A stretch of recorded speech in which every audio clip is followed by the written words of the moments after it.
Berikut tujuan dari percobaan ini. Alat dan bahannya adalah percobaan yang digunakan menggunakan 20 gelas dengan 4 perlakuan dan 5 pengulangan dalam setiap perlakuannya. Ada 4 perlakuan, yaitu hangat aerasi, hangat tanpa aerasi, dingin aerasi, dan dingin tanpa aerasi. dekomposisi dilakukan pada dua jenis temperatur. Yang pertama adalah temperatur dingin yang dilakukan di kulkas dan temperatur hangat yang dilakukan di SH dekat asrama ITB Jatinangor. Temperatur rata-rata kulkas penyimpanan dekomposisi adalah 6,4 derajat Celcius dengan kelembaban 66%. Tidak ada pencahayaan di dalam kulkas. Penempatan gelas dekomposisi pun acak, ada yang di bagian atas kulkas dan ada yang di bagian bawah. Di sisi lain, semua gelas dekomposisi temperatur hangat mendapatkan pencahayaan yang relatif sama setiap harinya, sekitar 10-12 jam. Keadaan sekitar gelas dekomposisi di dalam SH cenderung berdebu dan kering. Temperatur udara rata-ratanya per pengamatan adalah 29,21875 derajat Celcius dengan kelembaban udara rata-rata per pengamatan 55,875%. Berdasarkan penelitian Adrianto, dekomposisi adalah proses penghancuran atau penguraian bahan organik, yaitu berupa makhluk hidup yang telah mati, yang mana terjadi secara biologi dengan bantuan mikroorganisme dan cacing, maupun terjadi secara fisika sehingga dihasilkan bahan-bahan mineral dan humus koloid organik. Bahan organik yang telah diurai pada proses dekomposisi tersebut bermanfaat sebagai sumber hara bagi tanaman.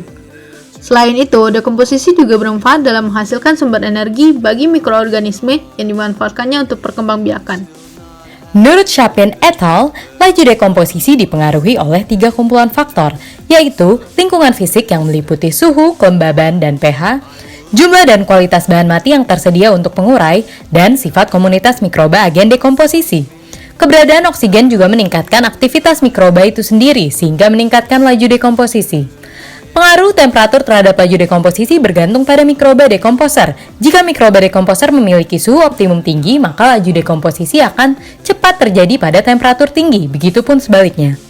Zat seperti gula dan asam amino bersifat labil sehingga mudah terurai, sementara selulosa dan hemiselulosa cukup labil sehingga terurai lebih lambat.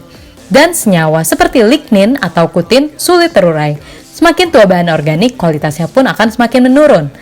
Senyawa yang sifatnya labil terurai lebih cepat sehingga meninggalkan sisa komponen yang sifatnya lebih stabil. Hal ini akan menurunkan laju dekomposisi.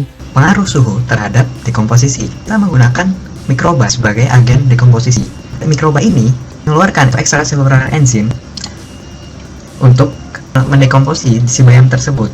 Nah, pengaruh suhunya ini sesuai dengan pernyataan Zhou bahwa temperatur yang lebih tinggi meningkatkan laju metabolisme dan pertumbuhan populasi dari mikroba tersebut. Dan tentu kita lihat juga bahwa mikroba ini menggunakan enzim. Nah, enzim ini adalah protein, dan protein ini membutuhkan rentang temperatur tertentu di mana dia bisa bekerja dengan baik. Aerasi dari segi dekomposisi adalah proses pemberian oksigen ke dalam media dekomposisi dengan tujuan agar terjadinya proses oksidasi kimia oleh mikroorganisme. Proses aerasi media dekomposisi berpengaruh terhadap pertumbuhan mikroorganisme aerob yang berperan sebagai dekomposer, dan juga berpengaruh terhadap temperatur dekomposisi, di mana aerasi mampu mempertahankan temperatur dekomposisi secara optimal, yaitu di atas suhu ruang. Selain itu, proses aerasi dapat menggerakkan sampah organik sehingga polutan-polutan dan oksigen yang masuk mampu membentuk campuran yang homogen. Nurmi 2006. Berdasarkan hasil pengamatan dapat dilihat pada grafik berikut ini, didapatkan hasil bahwa rata-rata penurunan bobot daun bayam tertinggi adalah pada perlakuan suhu hangat dengan aerasi atau HA, yaitu 90%, dan yang terendah adalah pada perlakuan suhu dingin dengan aerasi atau DA, yaitu 45,6%. Selain itu didapatkan juga bahwa laju dekomposisi daun bayam tertinggi adalah pada perlakuan suhu hangat dengan aerasi HA, yaitu 0,082 gram per harinya, dan yang paling rendah adalah perlakuan suhu dingin dengan aerasi atau DA, yaitu 0,021 gram per harinya. Dapat dikatakan bahwa penurunan bobot daun bayam berbanding lurus dengan laju dekomposisinya. Semakin tinggi persentase penurunan bobotnya, maka laju dekomposisi daun bayam pun semakin cepat.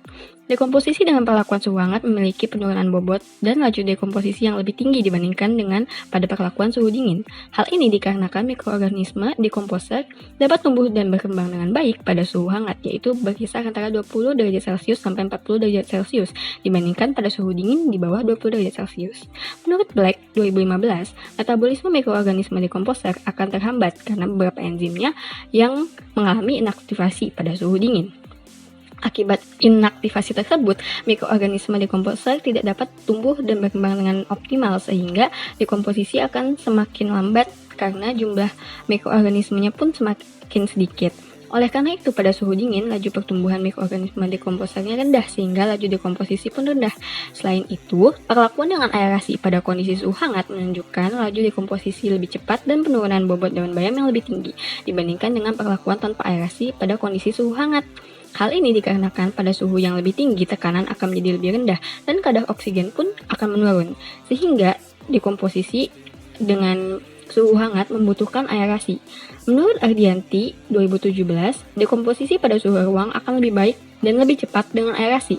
Aerasi merupakan kegiatan pembalikan bahan organik yang didekomposisi dengan tujuan mencampurkan bahan yang sudah melapuk dan belum melapuk secara mekanik, mengganti sirkulasi udara, dan penambahan oksigen yang dibutuhkan untuk pertumbuhan mikroorganisme dekomposer aerob. Selain itu, menurut Norman 2006, aerasi pada perlakuan suhu hangat juga berpengaruh pada suhu dalam wadah atau media dekomposisi, yang mana aerasi mampu mempertahankan suhu reaksi dekomposisi secara optimal, agar tidak terlalu tinggi ataupun tidak terlalu rendah. Sementara pada perlakuan aerasi pada kondisi suhu dingin menunjukkan laju dekomposisi yang lebih lambat dan penurunan bobot daun bayam yang lebih rendah dibandingkan dengan perlakuan tanpa aerasi pada kondisi suhu dingin. Hal ini dikarenakan pada suhu rendah tekanan udara lebih tinggi dan kadar oksigen pun meningkat, sehingga pada kondisi suhu dingin kadar oksigen relatif lebih banyak dibandingkan pada kondisi suhu hangat. Oleh karena itu, perlakuan aerasi pada kondisi suhu dingin tidak mempengaruhi laju dekomposisi dan penurunan bobot daun bayam secara signifikan.